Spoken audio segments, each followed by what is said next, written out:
Hello everyone and welcome back to another video. So we have a couple of things to go over today. One is of course the new Tau article which shows off Shadowsun. We get some stats previews of her guns, a little bit of background about just the basics that you expect, what happens when these Psychic Awakening books coming. For those of you not aware, the pre-orders are coming this Saturday for the greater good for the Psychic Awakening. So throughout this week they're going to be releasing these type of articles to really push you on, to get you hyped up, and that, basically the marketing kind of stuff. But also, over on the Siege of Terra website, they've just announced the brand new Siege of Terra book, which is called Saturnine.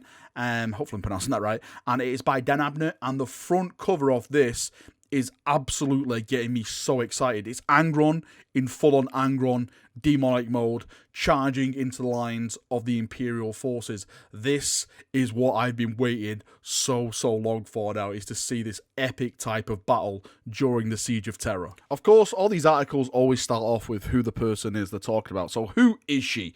More than 400 years old, Oshira was one of the most promising warriors of the Firecast academies.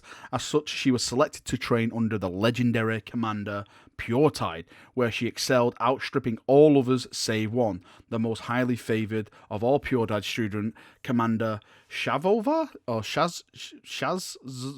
I'm sorry, I'm awful with these bloody Xenos names.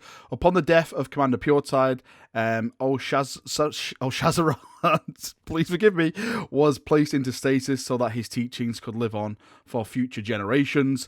In the intervening years, Shara has been awoken several times. She helped turn back the largest orc invasion that the Tau Empire has ever faced, during which she earned the name Shadowsun. Selected to lead the Third Tier expansion, her victories proved her to be a true heir of Commander Puretide's legacy.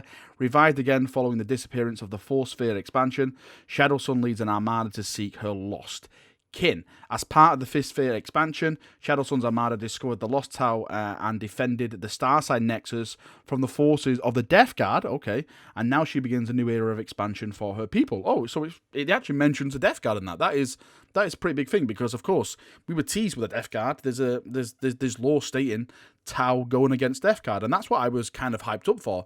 I would have loved to have seen the Tau take on the Death Guard, because it's their philosophy of the greater good going against like chaos sorcery and Nurgle's rot and stuff like that. I think that would have been a really awesome thing to actually see lore wise, and also on the tabletop as well. We get a few shots of the models, as you can see here. We've more or less seen this already, of a face of her with a helmet version, a couple of shots of the gun drones and the different weapons it has. It says you can see this stunning new miniature perfectly fits with the aesthetics of the rest of the Tau range.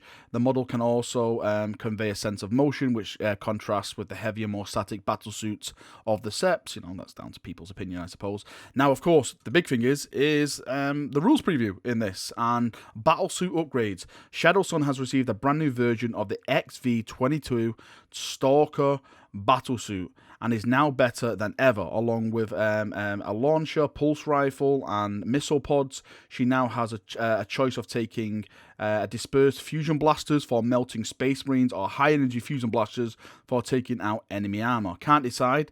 Well, you can always take one of each, and this is the actual rules for it now. So it's dispersed fusion blaster, range 18 inches, assault 2, strength 7, oh nice strength, AP -4, damage is D3, and the abilities with this is when resolving an attack made with this weapon against a unit that is within half range, roll 1 additional D3 when inflicting damage and discard one of the dice. So basically you roll 2 D3 if you're in half range, and you more or less pick the highest one. Knowing me, I'd probably just roll double ones or something like that, because I'm awful when it comes to D3 dice rolling. And when it comes to other stuff, we get a nice little look. Advanced Guardian Field. It says, while Shadowsun has kept her MV-62 command link drone, her MV-52 shield drones have been replaced with an MV-37 Advanced Guardian drone. With bloody so many MVs and 37s, and this just confuses me. So Advanced Guardian Field. This model has a 4+ invulnerable save.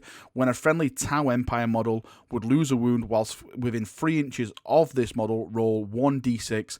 On a 6, that wound is not lost. So it's basically a free feel no pain if you are and in range. It goes on to say, as overall commander of the 5th Sphere expansion, she's now able to join any Tau Sept in battle. Yes, she can even fight alongside her greatest rival, Commander Farsight. So it says here, Supreme Commander. This model can be included in any Tau Empire detachment without preventing other units in that detachment from gaining the Sept Tenant.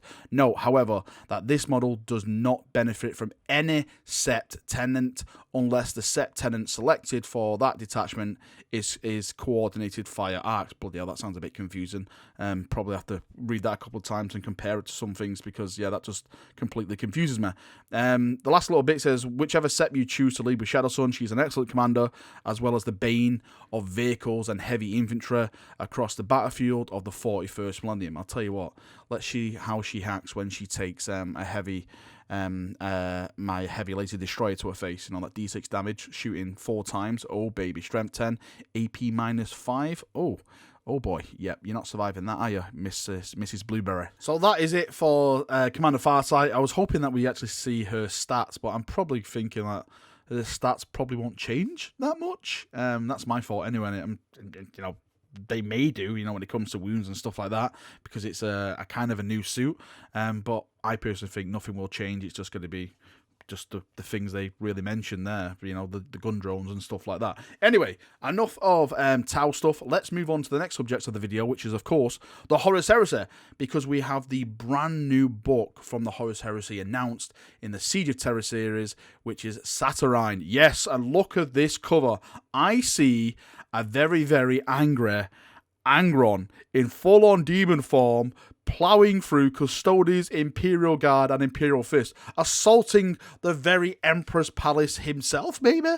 That would be an absolutely awesome read, and I wonder what the hell is going to go down. This is what I've been waiting for. This is it. Like, the first couple of books, yes, they've teased us. I know, like, the first wall basically was the first wall of defense, and we got a little bit of action here, but now it is full-on siege mode. It is full-on just Daka.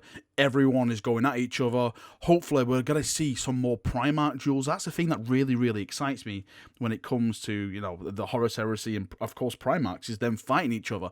I really want to see a Primarch take on Angron. And the only really Primarch I think that who can take on Angron and do a little bit of justice is probably Sanguinius. And I always picture it as the angel fighting the demon. You know, that symbolicness of good versus evil. I know we can debate good and evil in 40k and stuff like that, but, you know, that imagery of the angel fighting the demon is something I've always pictured between Angron and Sanguinius, and to have them fight in that, you know, both with wings, both just fighting, one for the Emperor, one for Chaos, and, you know, that kind of stuff. I think that would be an absolutely awesome sight, and also an awesome scene. And don't forget, the person who is writing this is probably one of the best 40k authors we've ever had. Dan Abnett. For me, my favourite authors are Dan Abnett, Chris Wright, and Aaron Dembski-Bowden. Everything they touch turns to gold. That's not to say I don't love other people. I love Guy Haley and, you know, all those other people. But for me, when I see their names attached to a book, it's basically just an instant buy for me, because I know I'm going to be taking on a rollercoaster ride of emotion, and everything in there is just going to absolutely blow me away. So Dan Abnett attached to this, writing Angron, hopefully Custodes, writing Imperial Fist again, hopefully Sanguinius is going to be in there, Jagatai Khan, maybe a little peek from the Emperor himself, maybe Vulcan. Vulcan's really been left out of this so far, hasn't it? What the hell's Vulcan been doing? Well, we know what he's doing, but we haven't really got to that scene yet. So I'm really wondering where they're going to take this, what's going to happen, who's going to be fighting who, and yes, hopefully this is the time that Sigismund as well dons the Emperor's champion. He dons this now, and he sallies forth from the gates, charging out, screaming, "I am the Emperor's champion," coming across every Chaos champion he does, and absolutely smashing them to dust, smashing them into the ground. I've lived my life to see Sigismund unleashed, and I'm so close to see this happen. Alright, Chaperoonios, that is me done for another video. Thank you for coming, thank you for watching. As always, I would love to get your thoughts and feedback from the Tau players on what you think about the Shadowsun stuff so far. Do you actually like the Shadowsun model? I've heard different things about Shadowsun. I personally think it's a cool looking model. Does it really blow me away? It doesn't really blow me away, but then again, my whole emotion around models is not really attached to the Tau. I know I have a little bit of joke about them and stuff like that. It's all fun in the sun. We all banter each other. We're all adults. We're all having some fun when it comes to 40k.